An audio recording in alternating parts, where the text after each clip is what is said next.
يا الله، بسم الله الرحمن الرحيم. أعوذ بالله السميع العليم من الشيطان اللعين الرجيم. بسم الله الرحمن الرحيم، والصلاة والسلام على محمد وآله الطاهرين المعصومين.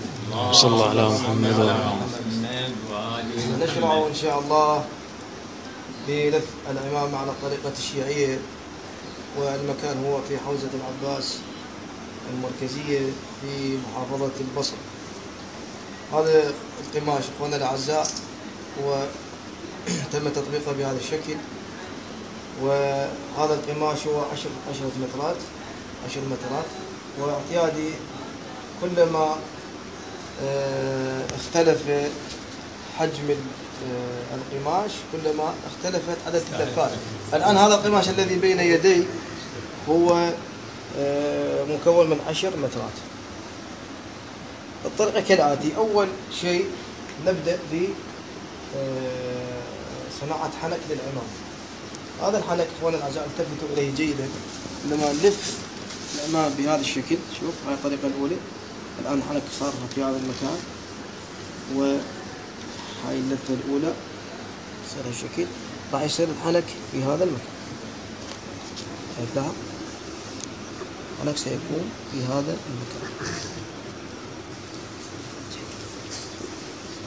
كطريقة أولى نلف الحنك اخواننا الأعزاء، لاحظوا، بحيث الحنك الآن هذا الحنك صار طويل شوية، نقصره قليلا.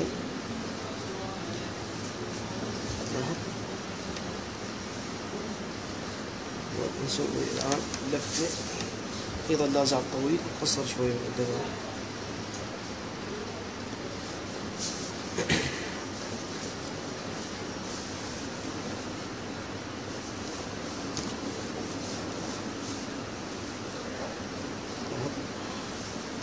عندما نلف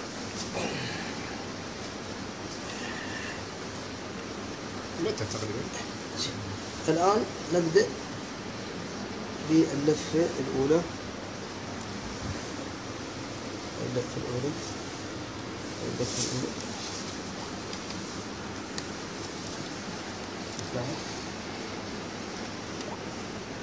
هاي اللفة الثانية.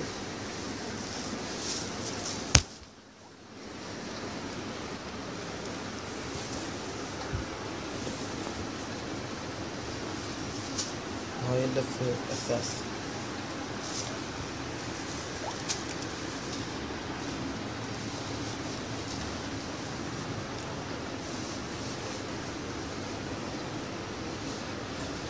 الآن تبدأ الطريقة أو الكيفية بهذا الشكل. بعد ما لفينا 3 لفات راح تبدي عملية إدخال القماش تحت اللفات بهذا الشكل. تلاحظ أجيبه بهذا الشكل وأدخله سبعي بالشكل هذا. هاي الترتيب الضوئي.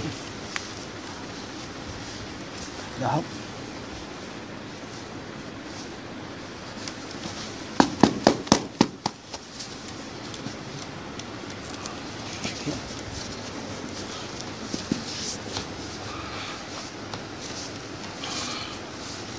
إلى أصل إلى الحنك الطريقة، ثم ألف القماش بهذا الشكل.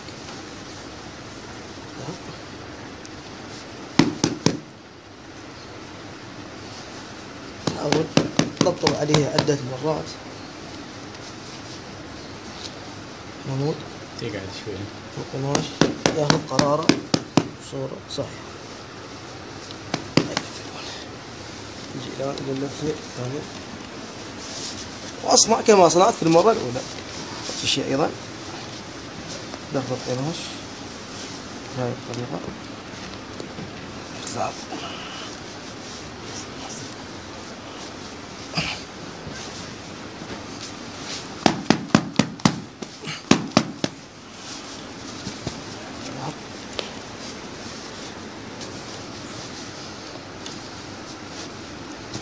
إلى أصل أيضا إلى هذه المنطقة، وأيضا القماش يطوى بهذا الشكل.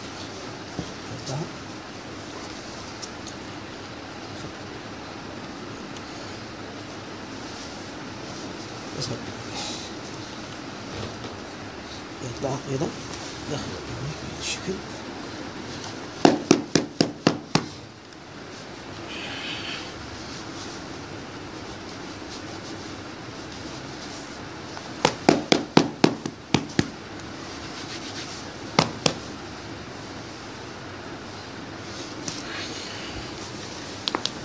الآن أيضا نفس الحالة تجي بالشكل.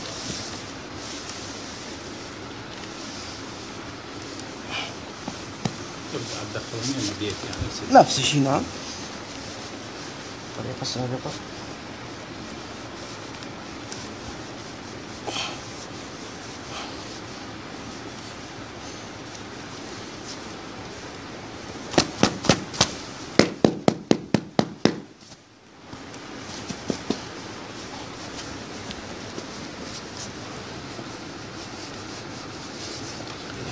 أيضا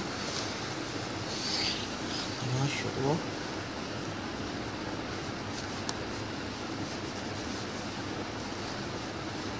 أول قماش تعدي له باعتبارها تصير الكسرة مرتبة بصورة صحيحة. يطلع هذا الكسرة مالت شلون تطلع الكسرة. شوف الآن تقريبا بدها تطلع معالم الوجه مال الأمام شوي شوي. هناك بتفرها قبل تدخل القماش تصعد عليه فوق نفس المستوى. نعم نعم نعم نعم، هي خليها تفتر على هواها يعني، وين ما تفتر تفتر. مو شرط تصعد عليه فوق. لا قدس الله سره. وزول اثنين صادوا معممين وهذا قالوا المقلب خليه يدخلون، فتشوه خليه يدخلون.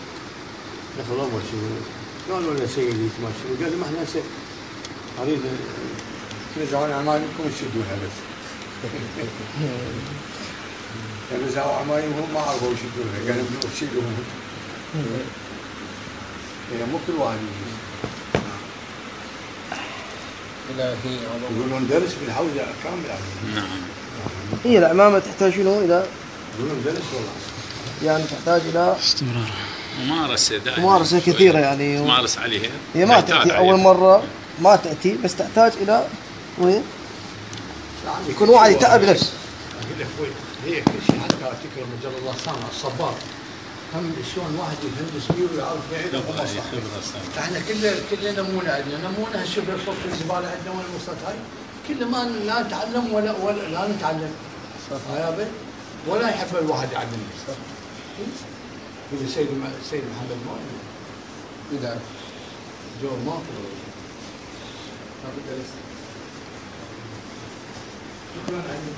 لو تلاحظ على وجه العمامة، شوفوا مولاي العزيز، شوف هاي كسرة هاي كسرة هاي كسرة هاي كسرة هاي كسرة، معالمها صارت واضحة.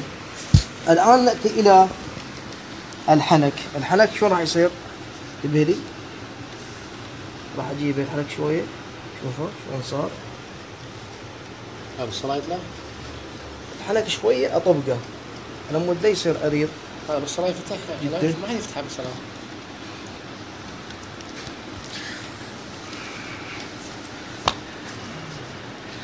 هذا بحث فقهي مولاي، هسه مو درس عملي. الشيخ ما عنده ملازمة عقلية. هذا هسه بحث مو بالفقهي.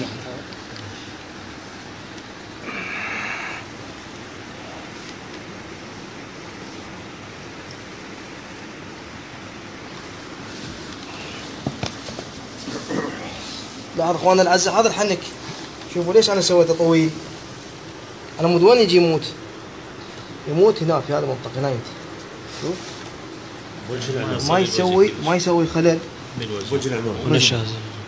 تلاحظ هسه تجيب الدخوه هنا مؤقتا على مود نقلب العمامه نرتبها. هسه شوف لاحظ، هسه هاي تقريبا وجه العمامه بين عندنا بصورة كاملة إن شاء الله. تبقى عندنا الآن شنو؟ هسه الآن نجي نطلع العمامة شوية شوية شوية على كيف. على كيفك تطلع العمامة وبقوة، لأن إذا بقوة قد تخرب الكسرات ولا تمام. فهم؟ الآن شوف العمامة تقلبها بشكل شفت بشكل بالدرجة. نزلها شوية تتحكم بيه. زين. هذا الحنك مالك اللي دخلته هنا اول. عليكم السلام ورحمة الله. لحظة مولاي العزيز، هذا الحنك شوفه، هذا شوفه، لحظة. الآن السلام عليكم.